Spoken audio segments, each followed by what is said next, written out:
तर विद्यार्थी मित्रांनो, माझे नाव प्रतीक पाटील आणि आज आपण NMMS नवोदय आणि स्कॉलरशिप यांच्यामध्ये जे काही एक्झाम्पल नंबर सिरीजचे विचारलेले आहेत ते बघणार आहे. आणि ते जे एक्झाम्पल बघताना आपण हा जो चॅप्टर आहे हा शिकणार आहे.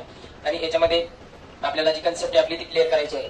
कारण की 2 किंवा 3 मार्काला हे एक्झाम्पल आपल्याला परीक्षेमध्ये दिसत असतात आणि आपल्याला येत नसल्यामुळे आपले सहज मार्क जातात. त्यामुळे आज जर तुम्ही व्हिडिओ पूर्ण बघितला तर तुमची नंबर सिरीजची जी कन्सेप्ट आहे ते पूर्ण क्लिअर होऊन जाईल. त्याचा तुम्हाला भविष्यात नक्की फायदा होईल. तर मित्रांनो, आपण बघू. मित्रांनो, जी सिरीज असते ती सिरीज आपल्याला अशी विचारलेली असतं, यालाच मराठीमध्ये आपण म्हणतो पुढील पद शोधा. म्हणजे हे जे दिलेलं आहे 1, 4, 9, 16, 25 आणि क्वेश्चन मार्क, म्हणजे आपल्याला विचारते की क्वेश्चन मार्कच्या जागी काय आहे. जसं की 1, 4, 9, 16, 25. आता ही सिरीज मध्ये बघत असताना हा जो सिरीजचा पॅटर्न आहे हा वाढत चालला आहे. 1, 4, 9, 16, 25. मग आता जर आपल्याला स्क्वेअर क्यूब जर लर्न असले तर काय होईल, आपल्याला पॅटर्न लगेच समजून जाईल.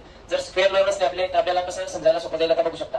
आता हा 1 आहे, हा आहे 1 चा स्क्वेअर 2, 2 चा स्क्वेअर 4, 3 चा स्क्वेअर 9, 4 चा स्क्वेअर 16, 5 चा स्क्वेअर 25. मग इथे जो येईल मित्रांनो, आता हे बघा 1 चा स्क्वेअर 2 चा स्क्वेअर 3 चा स्क्वेअर 4 चा स्क्वेअर आणि 5 चा स्क्वेअर. मग पुढचा जो नंबर आहे आपला 6 आहे. 6 आहे, मग 6 चा स्क्वेअर काय होतो, 6 चा स्क्वेअर असतो 36. आपलं जे उत्तर येईल ते काय असेल 36. अशा पद्धतीने जे एक्झाम्पल आहे ते आपण सॉल्व्ह करू शकतो. आता हे झालं पहिलं उदाहरण. याच्यामध्ये तुमचा जो पॅटर्न आहे स्क्वेअरचा तो तुम्हाला लक्षात आला.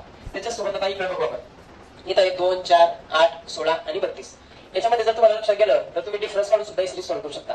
पण जर आपण बघितलं तर याच्यामध्ये बघू शकतो आपण, बघा 2 होते 4 झाले, मग काय झालंय मल्टिप्लाय झाले 2 ने, 2 दुनी 4, मग 4 होते मल्टिप्लाय 2 ने 4 दुनी 8, म्हणजे 2 ने मल्टिप्लाय होते. सिरीज काय होते 2 ने मल्टिप्लाय होते. मग मल्टिप्लाय करू आपण. मल्टिप्लाय 8 दुनी 16, 16 दुनी 32. मग इथं काही 32 गुणिला 2, 32 गुणिला 2 बरोबर 2 दुनी 4, 3 दुनी 6. आपलं उत्तर मित्रांनो 64.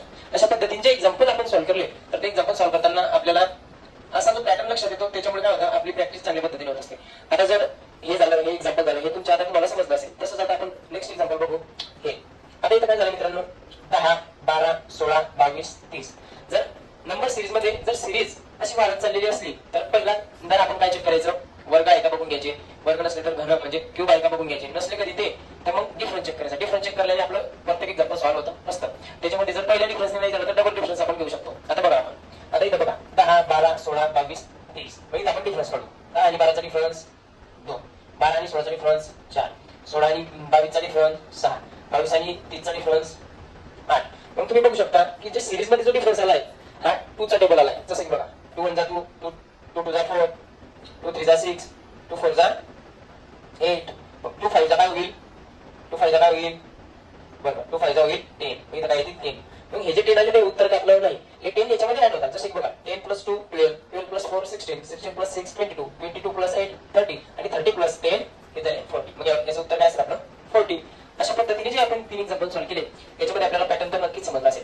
आता शेवटचं एक्झाम्पल मी तुम्हाला समजावून सांगतो, जे की हे. आता याच्यामध्ये काय होतं मित्रांनो, या सिरीज मध्ये आपल्याला जर बघायचं झालं तर 2, 6, 12, 20, 30. याच्यात तुम्हाला वर्ग दिसताय का, स्क्वेअर आहे का नाही, क्यूब आहे का नाही. कारण की 2, 6 म्हणजे सिरीज ही वाढत चालते. मग आपण काय काम आहे डिफरन्स घ्यायचे. मग आपण डिफरन्स चेक करू.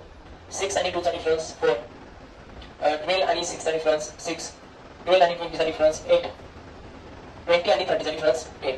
मग याच्यामध्ये काय होत आहे, वाढत चालली सिरीज 4, 6, 8, 10. मग काय होईल 12. मग 12 आन्सर आहे का नाही, तर 12 याच्यात ऍड करायचे. 30 + 12 बरोबर 42. आपला आन्सर काय असेल 42. अशा पद्धतीने एक्झाम्पल आपण जे बघितले हे एक्झाम्पल आपल्याला नवोदय, NMMS आणि स्कॉलरशिप या एक्झाम मध्ये आपल्याला खूप दिसत असतात. आणि आपल्या जर आजचे ते मार्क जायला नको असेल तर तुम्ही अशा पद्धतीच्या उदाहरणांची प्रॅक्टिस केली पाहिजे. आणि